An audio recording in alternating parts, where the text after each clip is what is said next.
Zelenski deyir ki, Ukrayna prezidenti Volodymyr Zelenski Kiyevin ateşkəsə razılıq verdiyini, lakin Rusiyanın müharibəni dayandırmaq niyyətində olmadığını sübut eləmək istədiyini bildirib. Müsavat xəbər verir ki, onun sözlərinə görə bəzi yaxın şərq ölkələri iddia edirdi ki, Putin qeyd şərtsiz ateşkəsə hazırdır, amma Ukrayna buna qarşı çıxır.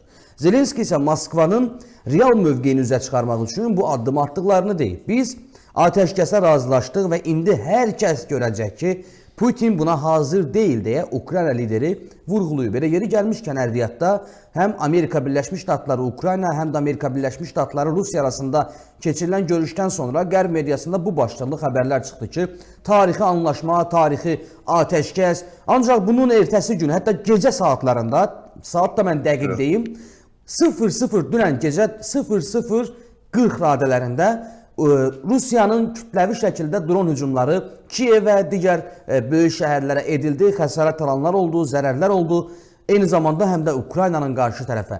Yəni, bax, bu istiqamətdə atılan addımlar ateşkəsi də əngələ salmırmı? Bu o demək deyilmi ki, yəni bu savaşın sonu görünmür? Rüsif bəy, mən açığı o Zelenskinin bu son zamanlar atdığı addımları elə çox böyük təqdirlə qarşılayıram. Niyə qarşılayıram? Çünki o bilir ki, yəni bu dünyada, belə deyək, bəlkə də Putini Zelenski qədər tanıyan ikinci adam yoxdur. Çünki o həm elə milli xüsusiyyətlərinə bələddirlər, yəni eyni demək olar ki, qardaş xalqdılar, bir-birinin milli xüsusiyyətlərinə bələddirlər. Rusiyanın imperialist siyasətinin haraya dayanacağını, haraya qədər uzanacağını gözəl başa düşürlər və üstəlik uzun müddətdir ki, Rusiya ilə o Ukrayna müharibəsi indi başlamayıb. Ukrayna müharibəsinin Zelenskidən daha əvvəl, Zelenskinin yaşı qədər yaşı var, hətta onun babalarının yaşı qədər yaşı var. O yeni məsələ deyil ki, Ukrayna həmişə o Rusiyaya qarşı dirənib, həmişə Rusiyaya qarşı vuruşub. Arada bir boşluqlar olub, arada bir fasilələr olub, amma bu fasilələr indiyə qədər davam edir. Ona görə onlar bir-birini yaxşı tanıyırlar. Zelenski bilir ki, Rusiya hətta Zelenskinin razılaşdığı məsələlərlə də kifayətlənməyəcək, daha böyük ərazilərə, daha böyük torpaqlara iddia eləyəcək. Hətta Ukraynanın özünün hamısını alsa belə yenə bununla da kifayətlənməyəcək. O əvvəlki Sovet hakimiyyəti, Sovet imperiyasını qurmağa çalışacaq.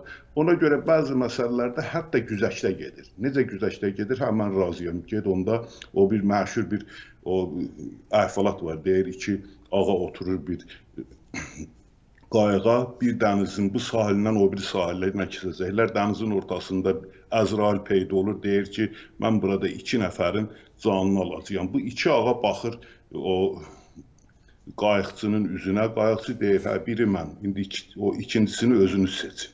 İndi Ukraynada sanki bu vəziyyətdədir. İki ağa oturublar Ukraynanın boğazına, hər ikisi, belə deyək, onu parçalamaq istəyir, onu yemək istəyir və Zelenski də bilir ki, bunların ikisinin arasında hətta razılaşma olmayacaq, bir-birini qıracaqlar. Yəni ona görə deyir, mən nə deyirsə ondan razıyam. İndi özünüz aranızda müəyyənləşdirin ki, mənim qolum kimə düşəcək, mənim ayağım kimə düşəcək, mənim başım kimə düşəcək. Bunlar onu müəyyənləşdirə bilmirlər. Zelenskinin bu addımı o cür düşünməyə əsas verir. Deyir ki, mən razıyam. Deyirsiniz, ateşkəs eləyək. Ateşkəs eləyək deyir.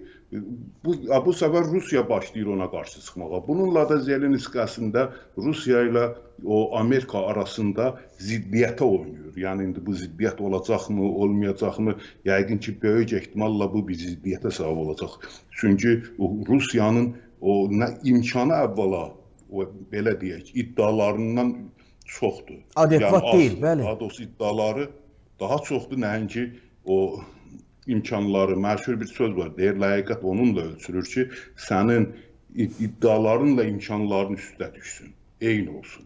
Bu günləri Rusiyanın iddiaları ilə o imkanları eyni deyil. Əksinə iddiaları o qədər böyükdür ki, yəni hər kəs çaşıb qalır. Hətta mən hesab eləyirəm ki, Trump da artıq bundan, belə deyək, bezibdir artıq onun iddialarından. Və yəqin ki, o Zelenskinin o strategiyası öz sözünü deyəcək, həqiqətən də Rusiya ilə Amerika arasında bir ziddiyyət başlayacaq. İndi o ziddiyyətdən sonra Trump nə edəcək?